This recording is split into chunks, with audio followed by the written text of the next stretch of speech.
Hello, I'm going to show you guys how to balance a fan blade that is off balance. This one I just balanced, but I'm just going to bend the blade slightly forward to see what I mean. Now, if you have a fan that shakes, this one doesn't shake as much, but if you have a fan that shakes, you can see the cage. You can feel it. It shakes a lot.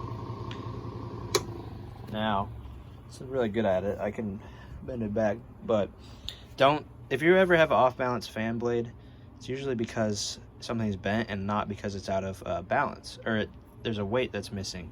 These were balanced from the factory, and unless somebody has cut a blade or something, then I don't know why I'd be shaking. There's no need to add putty or anything on a fan that needs to be balanced like this.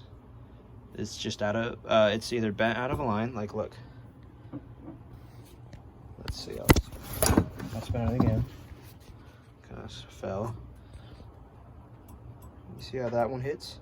That one's bent too far forward. Now this is a really easy way to do it with the cage on, but I'm better at it because I've done this so many times I can actually hold my finger still and feel it. So what you do is start from the back, count how many times which blades hit.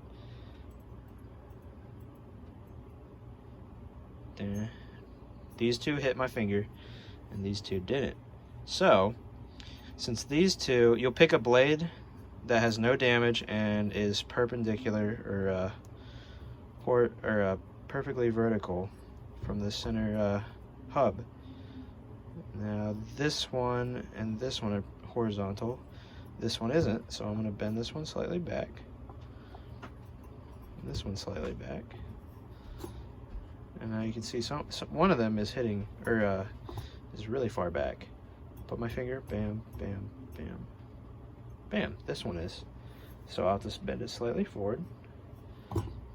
And you see how it's really close. It's not going to be perfect without a stroboscope. What a stroboscope is, it's a light that flashes at a set interval that you can dial it in. So you could set it to like the RPM of this fan. You can figure out how many RPMs it is. What you'll have to do is you'll have put a piece of tape on each corner, like this one, this side, and up top, and have different colors.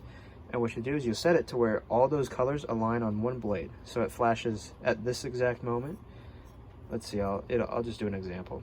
Flashes here, blade spins, flashes here, blade spins, flashes here, blade spins, flashes here.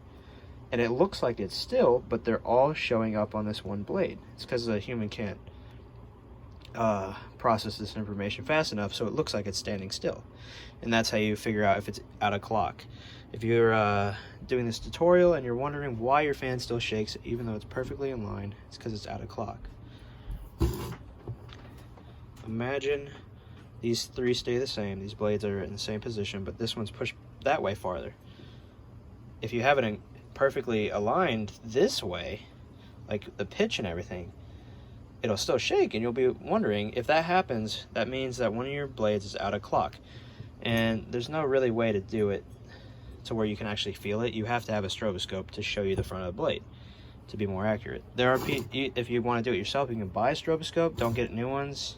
Get used ones that are cheap enough. The new ones can go for $150, and if you're not an avid fan collector, then you might as well just send it to somebody. There are a few groups like the AFCA, not the American Football Association, but Fan Collectors Association, that can balance blades. And there's also a Facebook group that's vintage and electric fans that you can find.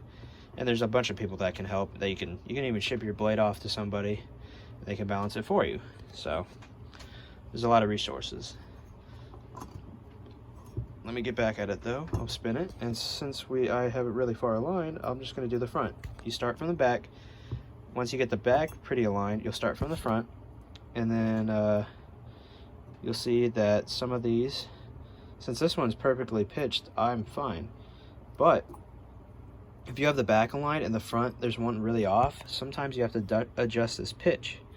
So you can turn it this way to flatten it out, or you can turn it this way to add more pitch, but you don't want to add more pitch than what's already, like what's on the fan. It's kind of hard, but once you get used to it, you can understand the pitch that the fan was given.